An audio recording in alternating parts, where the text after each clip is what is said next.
Hello and welcome everybody to day 8 of the book, The Paleocardiologist Read Through with Dr. Jared Erdmeyer. We are reading The Paleocardiologist by Dr. Jack Wolfson. For those of you that are current clients, you know that we have a complimentary book available to you.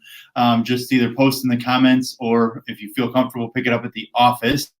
As far as topics for today, we're going to go through specifically oils to cook in.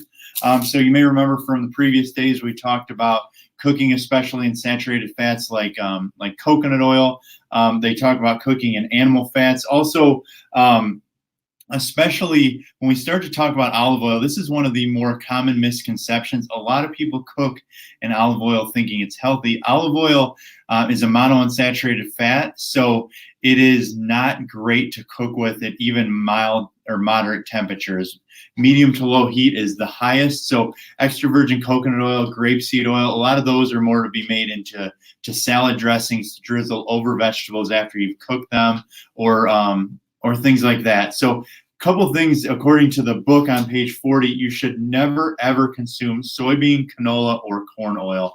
Now, this is not only the oil itself, but it's hidden in a lot of breads, cookies, many of the processed foods that you may consume, which is why, for the most part, we recommend you avoid processed foods as a whole. Now, we're completing chapter 3 here, and so I want to reread you the action plan for paleo food. So this would be the all-encompassing thing. So you want to base your eating on as many vegetables as possible, eat grass-fed meats, free-range poultry and wild game, wild seafood, specifically salmon, salmon, anchovy, herring, and sardines, maybe shellfish once per month. So you do want to limit shellfish. The other fish, if you remember, the reason why you want to avoid that more is because larger fish, because of the metals that we put into the environment, larger fish carry higher levels of heavy metal like tuna and swordfish and some of those. If you're curious if the type of fish you're eating carries more heavy metals, an easy way to do it is to look it up on your phone. Just ask Siri, But additionally, I think it's important. So when we talked about a while back, for those of you that don't eat 2 to 3 servings of fish a week, you probably want to supplement with an omega-3 supplement. Now, if you buy a cheap omega-3 supplement, you really have no idea what type of fish that omega-3 was taken from. And the ones that have been tested, many of them show higher heavy metal content than you'd want. So, for instance, our Max Living omega-3 or perfect ratio omega, that actually has only the smallest fish that it's extracted from. So things like sardines and anchovies, because that's the healthiest way to consume that food. It's got a low heavy metal content. Additionally, you do want to eat eggs, avocados, and coconuts, nuts and seeds. Use lots of herbs and spices, coconut oil for cooking, olive oil, nut oil, avocado oil, and grapeseed oils if they're unheated. You should eat fermented foods like kimchi or sauerkraut, and then occasionally fruit. And if you're unfamiliar with this, the last several days we've talked about all these 3 things, or all those things specifically. Now, moving forward, so moving into the 80s here, we're also continuing our assessment of certain heart medications. So today we're going to talk about blood thinners, most specifically aspirin. So, all the way back in 2014, the FDA banned Bayer from advocating aspirin as a primary preventative measure against heart attacks. In fact, they've shown limited to no benefit for those that have not had a heart attack, and the results are even worse for women. Lower success rates, still the high side effects. In fact, the number needed to treat for aspirin, one of the highest things to prevent even a single stroke. One study showed that 383 people had to take the medication for at least 5 years. Now, ironically, too, when you talk about, in medicine, do no harm, there's aspirin, although it's a simple drug and it's been around for a long time, it does have a significant side effect rate. So 15 out of every 100,000 people that take it are hospitalized for gastrointestinal bleeding and die.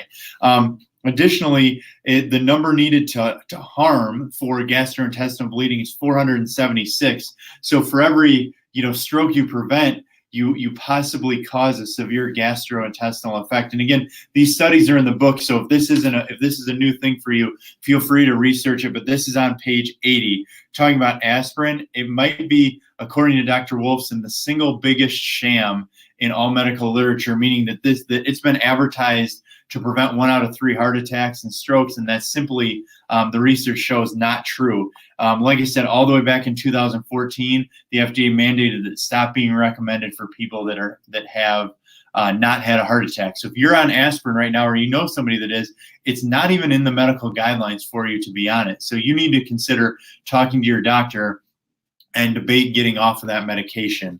But again, talk to your doctor.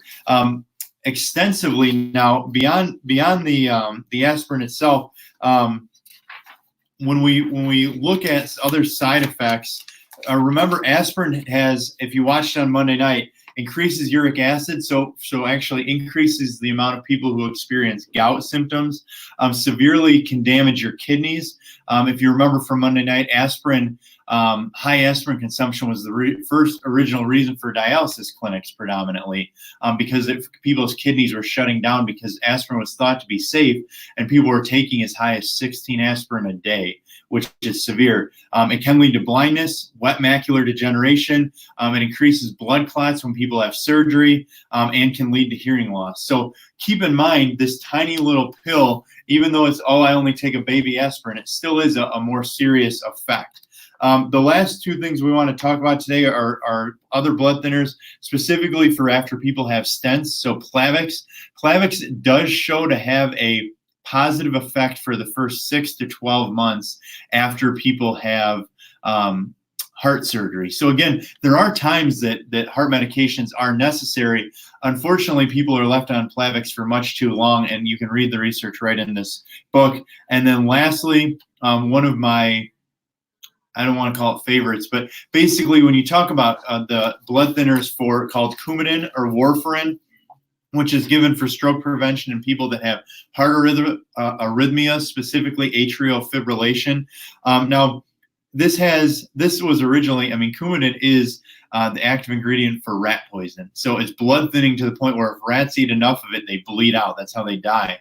And so Coumadin is so hard on your body that you can't even eat green. It's advised that you don't eat green vegetables or consume vitamin K with it to stop clotting factors. So you think about it, completely destroys what your body is trying to naturally do, and yet people are on this for years. One of the things that I think is most interesting with this is it doesn't have an overly high success rate. And again, page 83, if you want to read all and reference the research studies, you should. But these are just some things that if you can do things that are natural to prevent it. So for instance, omega-3s are naturally blood thinning. So if you have thick blood, if you have an unhealthy diet, omega-3s are naturally blood thinning.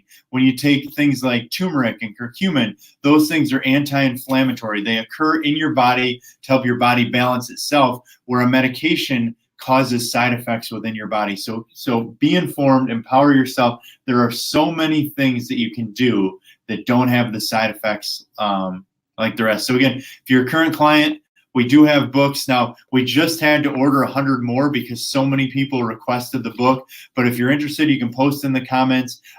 Also, if you like or follow this, you'll see we're going to do this every day for 30 days. Have a great rest of your day.